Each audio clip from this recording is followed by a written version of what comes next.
Is the Steelcase gesture really worth for who can safely walk away?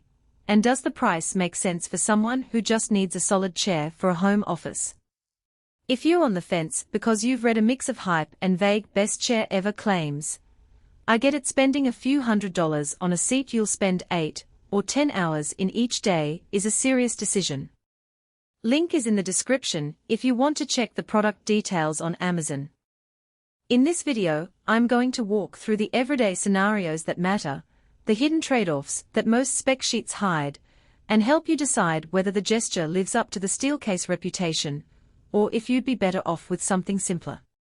Let's start with the kind of setup most people have at home these days.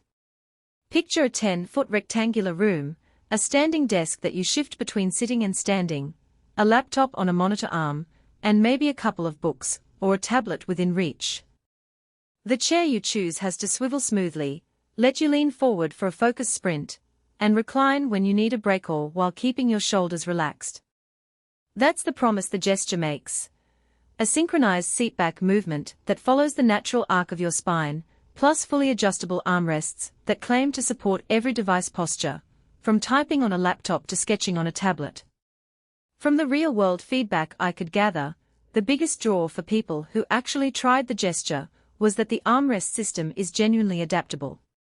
The arms can pivot outward, move up and down, and even slide in and out. For a freelance graphic designer who flips between a drawing tablet and a keyboard, this means you don't have to lock the arms in one position and compromise ergonomics later. In my own testing, after a couple of hours of alternating between a laptop and a large monitor, the ability to swing the arms outward a few centimeters prevented my elbows from banging into the desk edge. That's a small detail, but it translates into less shoulder tension over a full workday. The seat depth adjustment is another feature that shows up in real usage. Many office chairs lock you into a fixed distance from the backrest, which can be problematic for taller users or for those who like to sit back and stretch their legs.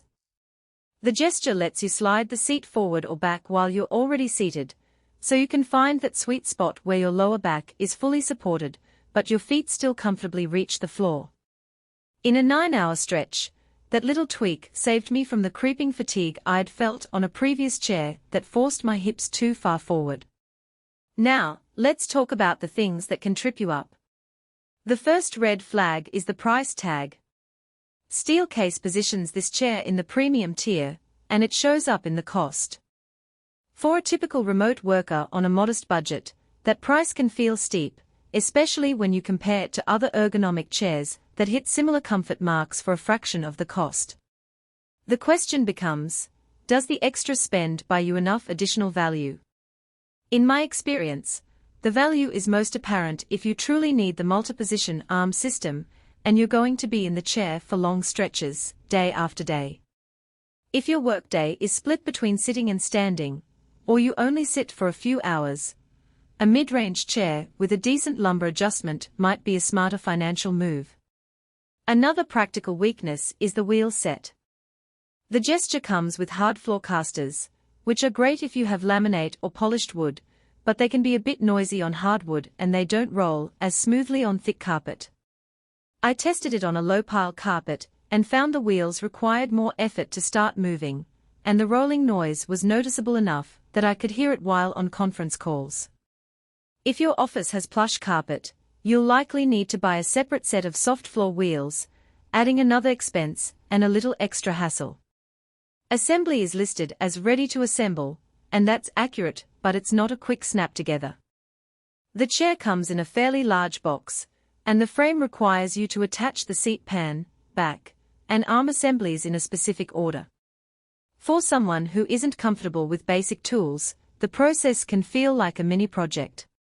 The instructions are clear, but you'll need a screwdriver and a few minutes of patience. Once it's up, the build feels solid. The Buzz2 fabric, a 100% polyester weave, holds up well against the occasional spill or the wear from daily use. I noticed that the fabric has a slight texture that doesn't attract lint as much as a typical mesh, which is a subtle win for people who work with papers or craft supplies. Durability is a claim Steelcase makes loudly, designed to withstand 24/7 use. In practice, the chair's frame feels robust, and after a week of daily use 8 hours a day I didn't hear any squeaks or feel